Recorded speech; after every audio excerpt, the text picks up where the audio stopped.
Actividad 7. La sinapsis.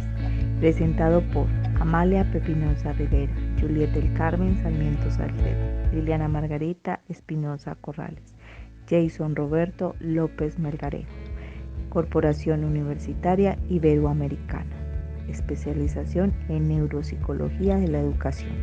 Tutor Nicolás Guevara. Sistema nervioso. El sistema nervioso está compuesto de neuronas que producen impulsos electroquímicos y estos los conducen y por células de sostén que ayudan a las funciones de las neuronas. Las neuronas se clasifican desde los puntos de vista funcional y estructural. Los diversos tipos de células de sostén desempeñan funciones especializadas. El sistema nervioso se divide en dos: sistema nervioso central y sistema nervioso periférico. Sistema nervioso central está conformado por cerebro. Este se encarga de hacer el control de los sentidos, como también es quien procesa la información sensorial. Médula espinal. Esta es la encargada de hacer conexión del cerebro con todos los nervios de mayor importancia en el cuerpo. Por esta razón se da la información entre cerebro y las partes del cuerpo, ya que estos están altamente conectados. Sistema nervioso periférico. El sistema nervioso periférico se puede ver como una tela de araña que recorre todo el cuerpo, la cabeza y el cuello, encargándose de remitir mensajes para el sistema nervioso central. Está constituido por tres funciones. Sensitiva. Esta es la encargada de recibir la información de los estímulos, bien sea internos o externos. Integradora. Se encarga de hacer un análisis de la información sensorial, la transmite, pero ya habiéndola organizado. Motora. Es la encargada de que los músculos den respuesta a los estímulos.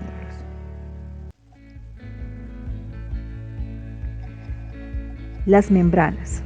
Para que ocurra toda la información dada en el sistema nervioso y sus dos componentes, es de suma importancia el conocimiento de las membranas y sus funciones.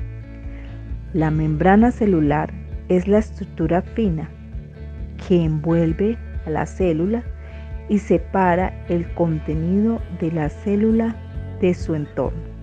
Es la encargada de permitir o bloquear la entrada de sustancias en la célula. Potencial de membrana. El potencial de membrana es la diferencia de carga eléctrica entre el interior y el exterior de una célula.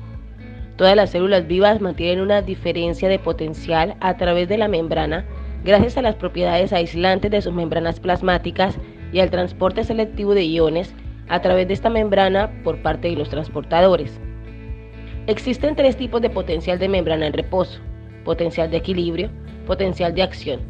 El potencial de membrana ayuda a generar un potencial de acción y estos potenciales de acción actúan como señales de transporte y retransmisión al sistema nervioso central y al cerebro para realizar un movimiento o una acción específicos. ¿Qué determina el potencial de membrana en reposo?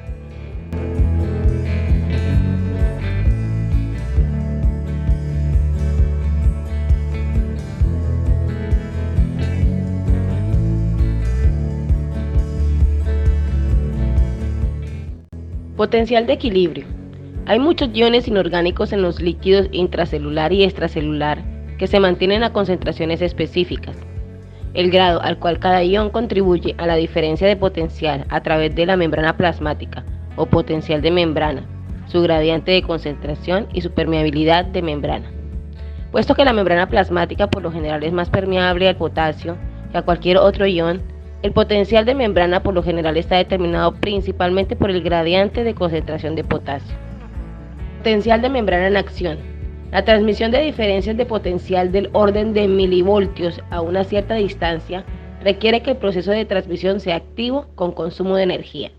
El proceso activo de transferencia de carga se conoce con el nombre de potencial de acción.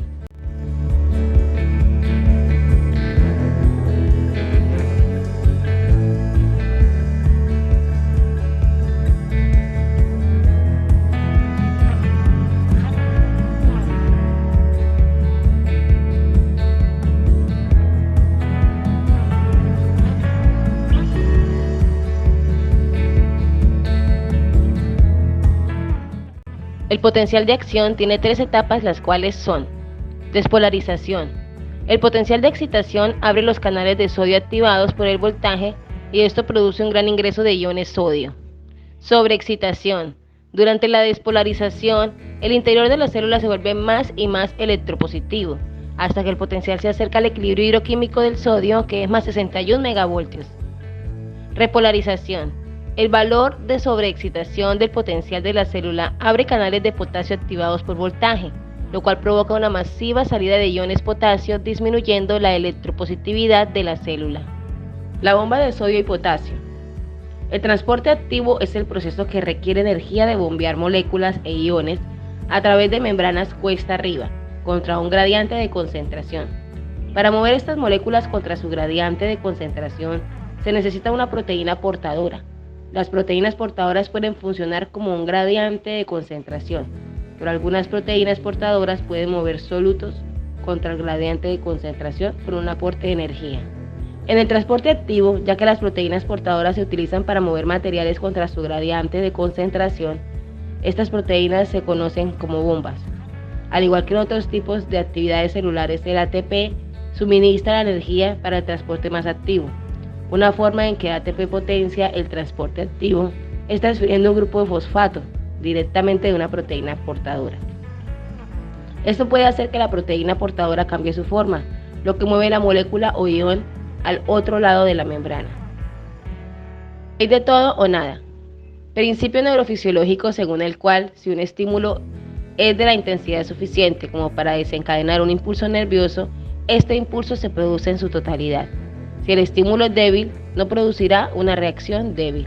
Una vez que una región de la membrana del axón se ha despolarizado hasta un valor umbral, el efecto de retroalimentación positiva de la despolarización sobre la permeabilidad del sodio sobre la despolarización hace que el potencial de membrana aumente hacia alrededor de más de 30 megavoltios.